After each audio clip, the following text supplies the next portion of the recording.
Hubo como 2 años que me salí de la escuela, en donde mi padre me dejó un rancho. Me dijo, a esto te vas a dedicar, lo que tú saques va a ser para ti, siémbralo lo que tú quieras, ahí es el negocio. Dicen que un papá, de la manera que mejor enseña es con el ejemplo. Exacto. Y es lo que siento que yo veo que tú estás haciendo también con Alejandro Junior. Sí. y lo que hizo tu papá contigo.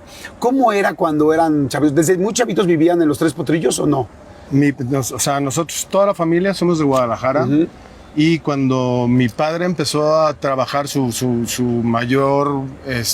¿Su época más fuerte? Pues no la más fuerte, pero cuando empezó a repuntar, cuando se empezaba a dar a conocer, se vino a vivir aquí a la Ciudad de México, porque aquí era donde tenía su fuente de trabajo más fuerte. Y a mí me tocó, mi mamá se vino embarazada aquí a la Ciudad de México y vivimos como 6, 7 años. Yo nací aquí en Ciudad de México y me llevaron a registrar a Guadalajara.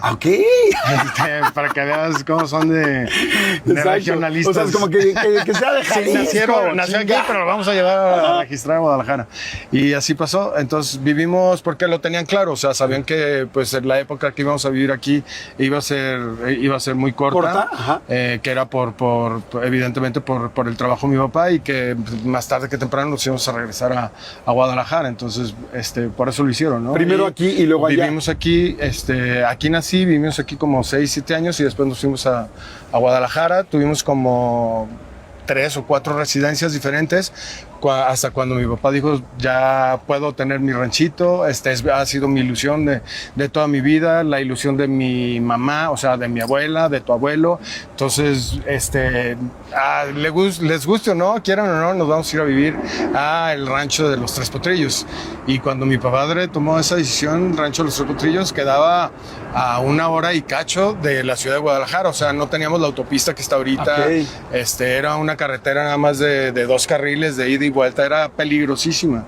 Y bueno, pues allá nos fuimos, mi papá tomó la decisión, nos fuimos para el rancho y sí, vivimos como 15 años más o menos. Oye, ¿y cómo eran las mañanas? ¿Cómo era vivir en ese momento con doña Cuquita, con don Vicente Fernández? ¿Cómo eran las mañanas? ¿Era de ver la tele en la cama o no? ¿Los 3 hermanos llegaban así como de papá, mamá? Depende de qué día, un domingo, un fin de semana. Bueno, cuando tu papá no trabajaba, porque pues evidentemente trabajaba porque mi padre trabajaba los fines de semana. Cuando estaban los dos. Pues era un dolor de huevos porque... que la chingada. Porque mi padre estaba... no estaba los fines de semana y cuando estaba era cuando nos teníamos que despertar temprano. Claro, la escuela. Entonces era la escuela, entonces de que ya despiértate. O no te puede, el clásico, ya sabes, de que no te puede ver, un padre no puede ver a gusto un hijo porque le da coraje, envidia, yo no sé, o algo le provocas, que llegan y te patean la cama y te dicen, a ver, ¿qué estás haciendo, huevón? Esas son horas de estar trabajando y no sé qué. Entonces mi papá era muy estricto. ¡Ay, hace la ley del monte, órale! Mi papá era muy estricto, bastante estricto con todo eso, y siempre trató como de enseñarnos a trabajar y de meternos mucho, pues la agronomía y lo del campo, los caballos, la ganadería y todo esto. ¿Sí te gustaba todo eso desde chavito? Yo empecé a trabajar, pues mis primeros pininos, de hecho mi papá me sacó como 1 año de la escuela, de la preparatoria, porque me dijo, yo prefiero que te va a enseñar más lo que te dé la vida y aprendiendo más, sabiendo administrar el rancho y que me ayudes tú aquí a lo que vayas a aprender en la escuela. Y yo le decía, no, pero yo sí quiero terminar la escuela, sí me interesa, y yo no sé si, hubo como 2 años que me salí de la escuela, en donde mi padre me dejó un rancho. Me dijo, a esto te vas a dedicar, lo que tú saques va a ser para ti, siémbralo lo que tú quieras, ahí es el negocio.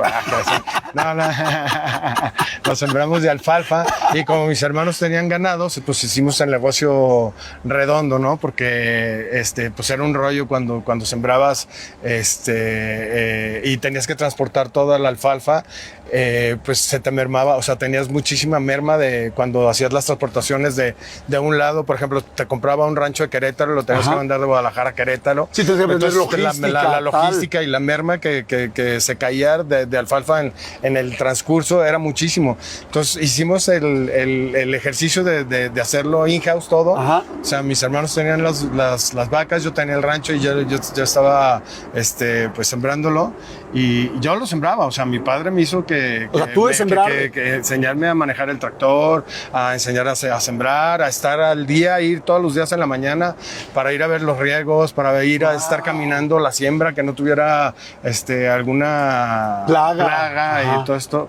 Sí era un rollo, pero fueron momentos increíbles, fueron enseñanzas espectaculares que me dio mi padre, independientemente de la carrera artística, claro. ¿Sí me entiendes? En otro aspecto. Pero fíjate qué padre, porque estabas en la escuela, estudiaste arquitectura, pero en medio de todo esto tu papá era como, a ver, el rancho, enfréntate, haz el negocio, haz la logística, cuánto se cobra, cuánto tal, es tu lana, lo que tú saques, porque hoy, además de ser el cantante número 1, como decía yo, de todo este nivel, eres un gran empresario, eres súper empresario, sí. Tal plaza, tal, cuál vamos a hacer ahorita que se van a España, que regresas a España después de 5 años, que está fantástico, con toda la nueva gira, que a Estados Unidos, que van a ser 22 fechas. O sea, yo siempre he sabido, tenemos a muchos conocidos en común, sí. Y sé que eres una persona muy trabajadora, muy bien hecha. Entonces, al final, sí es todo lo que tu papá también te enseñó. O sea, ese momento del arado, ese momento de la cosecha, ahora sí, los conciertos, ahora la cantada.